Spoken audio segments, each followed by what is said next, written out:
Welcome, ladies and gentlemen. So what I'd like to do is show you how to solve a trigonometric equation by factoring. Now, it's very important to understand when we have to use factoring and when we don't need to use factoring. And previously, what we've done is we've solved problems where we only had one trigonometric expression. Now, actually, in example number 1, we could solve this without factoring. You could use your inverse operations. You could add 1 to both sides. You could take the tangent squared of x equals 1. Then you take the square root of both sides, and you could say tangent of x equals plus or minus 1. So we could actually solve this using inverse operations. But I want you to also think about this as factoring, because the rest of the problems, we can't use this inverse operations. We can't just undo what's happening to tangent like I did, or to do that for cosine, sine, or cosecant. And the reason being is because you have multiple trig functions. And those trig functions are not like terms. See, this one's squared, that one's not. That one's to the fourth, that's to the squared. So we can't combine them into one. When you only have one trig function, you can then just use inverse operations to undo everything happening to it. And then you get, tangent of x equals 1. And then we can move forward with the solving. So for the rest of these, you have to use factoring. This one, you can use factoring, and I'll show you why. Now, the reason why I'm not going to use factoring for this is because I noticed that I have a squared term minus another squared term. Tangent is squared, and 1 is a square number, because 1 times 1 is 1, right? Or 1 squared is 1. So whenever you have a squared number minus another squared number, I want you to think of a squared minus b squared, right? Oh, that can be factored into a minus b times a plus b, right? Using the difference of two squares. So, well, why is factoring helpful? Well, a lot of students make mistakes when they take the square root, or even they kind of run into a kind of a roadblock there. The reason why, not only why we have to use factoring, but how factoring is going to help us is when we do factoring, what we do is we rewrite an expression as a product of two expressions. When you have an expression as a product of two expressions equal to 0, then you apply the zero product property. You can set each of those expressions equal to 0, and then you can use inverse operations to solve. So what I'm going to do here is, a lot of times some students even have trouble with this when it's just tangent. So rather than doing a squared minus b squared, I'm going to think of this as x squared minus 1. Well, if I was going to use difference of two squares, that would be x minus 1 times x plus 1. OK? So really, basically just replace the x with tangent. So you can see that the factored form of this, using the difference of two squares, is tangent of x minus 1 times tangent of x plus 1. And you can always check your answer by applying FOIL, or distributive property. And when you do that, you'll get tan squared x minus 1. Now I have a product of two expressions equal to 0. So I can set them both equal to 0 by using the zero product property. So therefore, I'll have tangent of x minus 1 equals 0, or tangent of x plus 1 equals 0. Now it's like the previous videos that I did. I can just use my inverse operations to solve, and I have tangent of x equals 1, or tangent of x equals negative 1.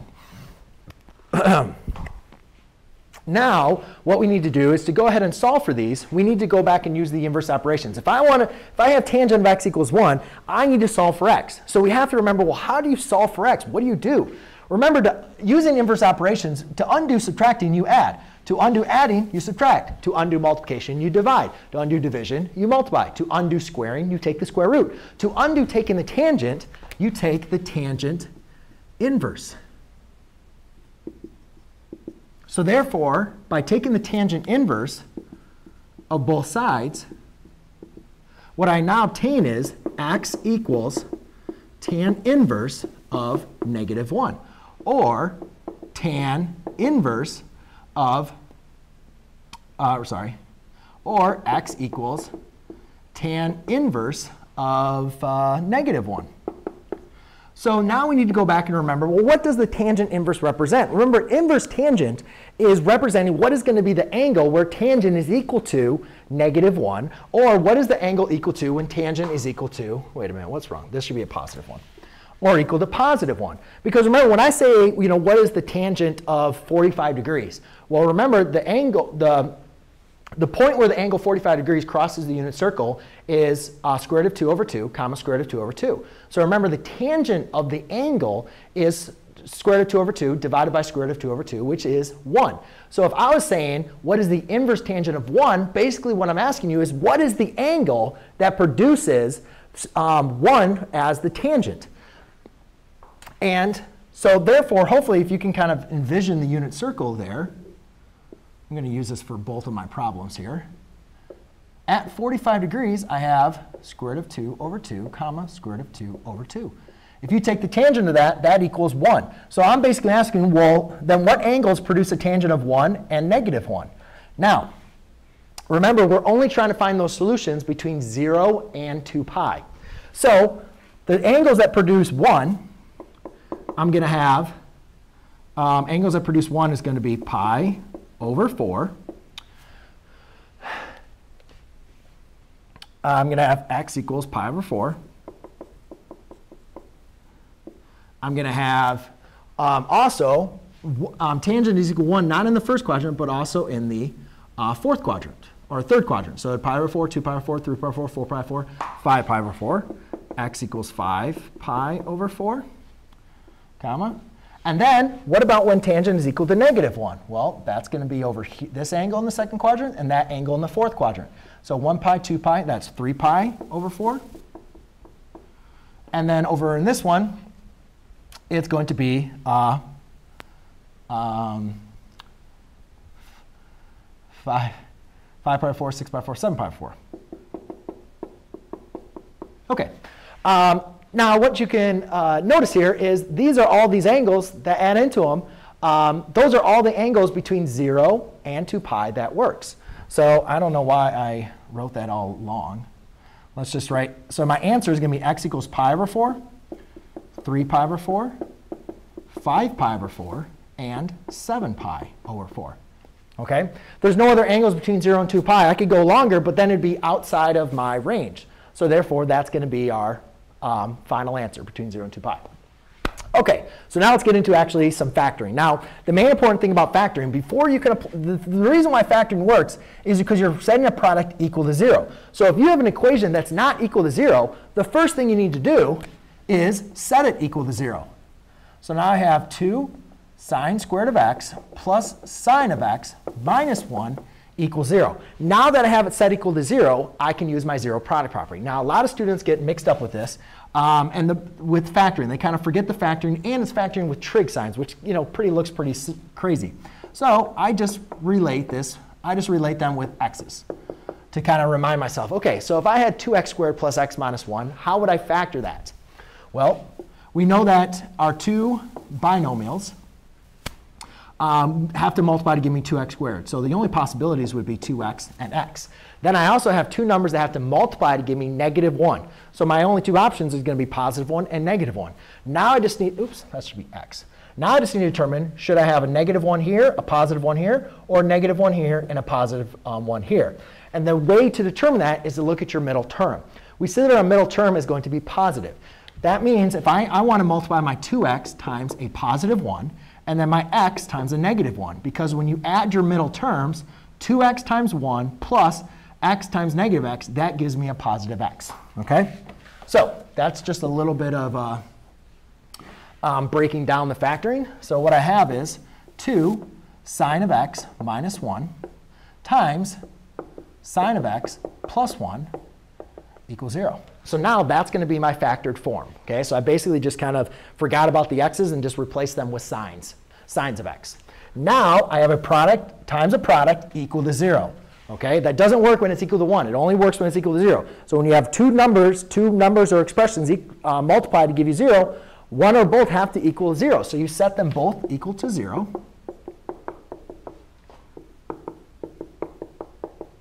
Just like I did over here. And then you go ahead and solve. I'll just use 1. So I have 2 sine of x equals 1 divided by 2 divided by 2. Sine of x equals 1/2. Subtract 1, subtract 1. Sine of x equals negative 1. OK. So now I'm basically going to take sine of x is equal to 1/2. And now I want to determine, well, when is sine of x equal to 1/2? Well, sine of x is equal to 1/2 at this angle, which is pi over 6. The reason why it's equal to 1/2, because that coordinate point crossing the unit circle is square root of 3 over 2 divided, comma 1/2. Now remember, sine is also positive in the first and the second quadrant. So if we look at this next point, which is 5 pi over 6, the next quadrant, 5 pi over 6, what you notice is that's also, sine is also equal to 1/2, because that point is negative square root of 3 over 2, comma 1/2. So therefore, I have two solutions here. X equals pi over 6. That's right here. X equals pi over 6, 5 pi over 6. And then the only other angles, there's no other point, because if any other angles between 0 and 2 pi is going to be in the third and the fourth quadrant. Well, then sine would be negative, so it's not going to work for this case. Now when I look for sine of x equals -1, well, there's a point down here, 0, comma -1. Remember, sine represents the y-coordinate. So basically, I didn't say it. I should have said it. The reason why I got these, if I have sine of x equals to 1/2, basically what I'm doing is I'm just saving a little bit of space. Like over here, I had tan of x equals 1. You're looking for the angle when tan is equal to 1, or what angle produces tangent of an angle that produces 1. So you're looking for that angle. So algebraically, you would take the tangent, inverse tangent of both sides. Here, you would take really the inverse sine of both sides. I just didn't write it in there to save a little space. So not to confuse you, you're going to take the sine inverse on both sides. So therefore, you can say x equals sine inverse of 1/2. Basically, what that is asking is what angles for x are equal to for sine is 1/2. Well, the angles we have here are x equals pi over 6 and 5 pi over 6. If I did the same thing over here, sine inverse, I have x equals sine inverse of -1. So what angle when I take the sine of it produces -1? Well, that's going to be this angle. So what is that angle? That angle is 3 pi over 2. So then x also equals 3 pi over 2. Okay, and those are going to be all the angles that are going to satisfy those solutions between 0 and 2 pi. OK, so now let's go ahead and get into this one. Now, this one I'm going to factor a little bit quicker. You notice that basically everything is really the same, except for instead of adding the two, and when I did those, I kind of combined them. They subtracted to give me smaller. You can see here they're basically being added. So the factored form of this is going to be 2 cosine of x plus 1 times 2 cosine of x plus 1. It's really basically saying I did the same factoring technique that I did here. And you just can notice, because when you do your middle terms again, the main important thing is always looking at those middle terms.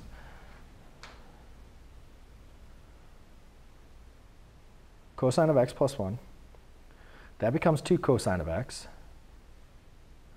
Wait a minute. What happened here? Oh, that's cosine of x. Sorry, not cosine. So it's cosine of x times 1 is cosine of x, plus 2 cosine of x plus 1 times 1 would be 2 cosine of x. 2 cosine of x plus cosine of x would give you 3 cosine of x. OK. So I did factor it a little bit wrong. You got to make sure it's cosine of x. OK, so now I factored it. You set them both equal to 0 by applying the zero product property. Then you go ahead and use your inverse operations and solve.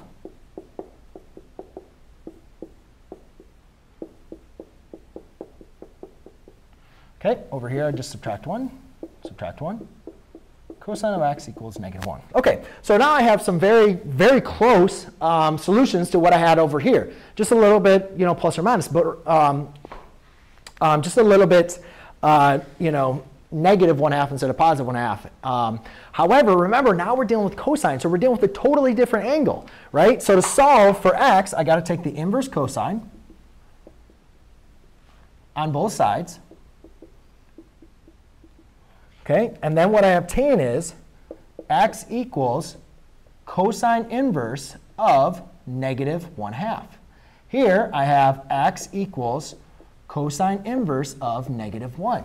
So now what I'm asking you is, well, what is the angle that produces the cosine of the angle that produces -1/2 and -1? These are actually going to be totally different angles here, because The angle that produces negative 1/2 here, remember cosine is negative in the second and the fourth quadrant. Well, if you look at the first quadrant, the angle pi over 3 produces 1/2 comma square root of 3 over 2.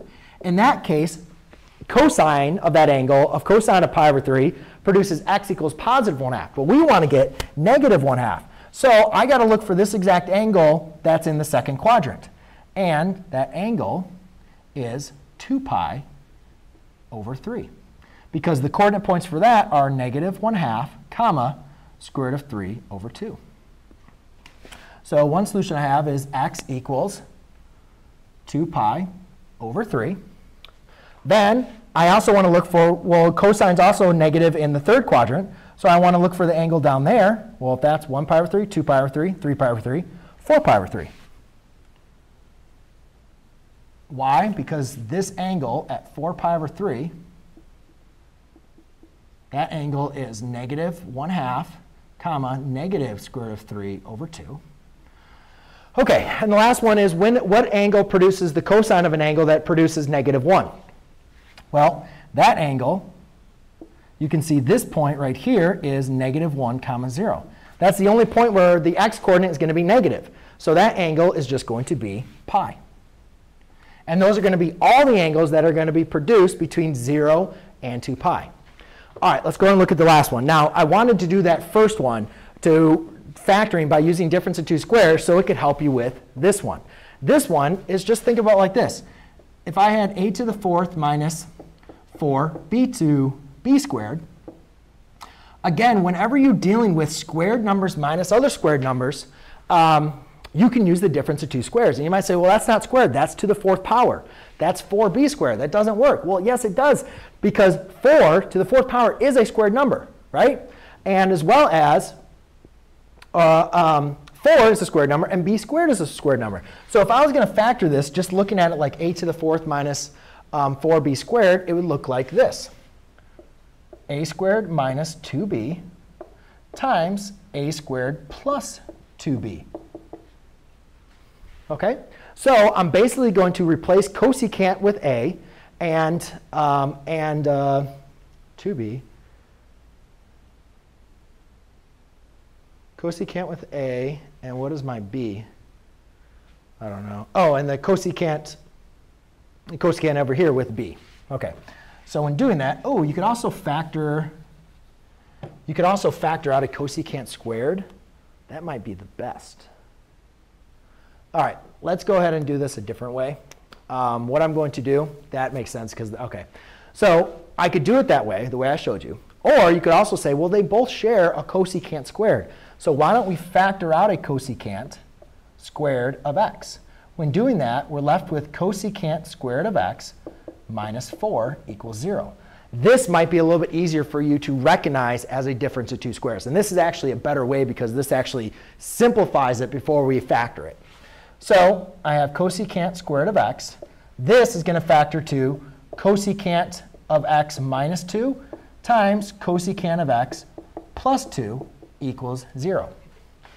Now, instead of having two terms equal to 0, I have three terms or three expressions multiplied by each other to give us 0. But the 0 product works in that way. As long as, if it's 2 or more, you set them all equal to 0. So I have cosecant squared of x equals 0. I have cosecant of x minus 2 equals 0. And I have cosecant of x plus 2 equals 0. Well, here, I'm going to take the square root of both sides. Cosecant of x equals 0. Here, I'll add 2 to both sides. So I have cosecant of x equals positive 2. And here, subtract 2, subtract 2. I have cosecant of x equals negative 2. Now, in previous videos, I showed you how to solve when we're dealing with the reciprocal. Because so far, we did sine, tangent, cosine. Those are easy, right? Cosine is the x coordinate. Y is the y coordinate. Tangent is y over x. So what do you do when you have the reciprocal, when you have a reciprocal function?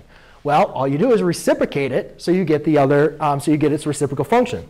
So therefore, you can rewrite that as 0 over 1. So cosecant and sine are reciprocals. So therefore, I can rewrite this as sine of x equals 1 over 0. Here, I can write this as sine of x equals 1/2. Here, I can write this as sine of x equals negative 1/2. Then now we have this in terms of sine. So again, we take the inverse sine. But before I can even do this, you see that sine of x is equal to 1 over 0. Well, that's undefined, right? And at no place is sine of x undefined because it's not a ratio like tangent. So therefore, that's not going to be a part of the solution. I'll take sine inverse on both sides. So therefore, I have x equals sine inverse of 1/2. Take the sine inverse on both sides. And what I have here is x equals sine inverse of negative 1/2. OK, so now we need to determine for what points then does sine equal 1/2. Well, let's go back up to this triangle, or this unit circle. Because you can see at this angle, pi over 6, sine is equal to 1/2. And then it's also equal to 1/2 at 5 pi over 6. So we know that two solutions are x equals pi over 6 and 5 pi over 6. However, we want to find all the solutions between 0 and 2 pi. And we also want to find the solution where sine of x is equal to negative 1/2. So that's going to produce two more angles. 5 pi over 6, 6 pi over 6. So we have 7 pi over 6. That produces negative square root of 3 over 2, comma negative 1/2. And then we also have 7 pi over 6, 8 pi over 6, 9 pi over 6, 10 pi over 6, 11 pi over 6. That coordinate point would be square root of 3 over 2, square root of 3 divided by 2, comma negative 1/2. So my two final answers, also additional answers, are 7 pi over 6 and 11 pi over 6. So there you go, ladies and gentlemen. That is how you determine all of the solutions of a trigonometric equation by using factoring. Thanks.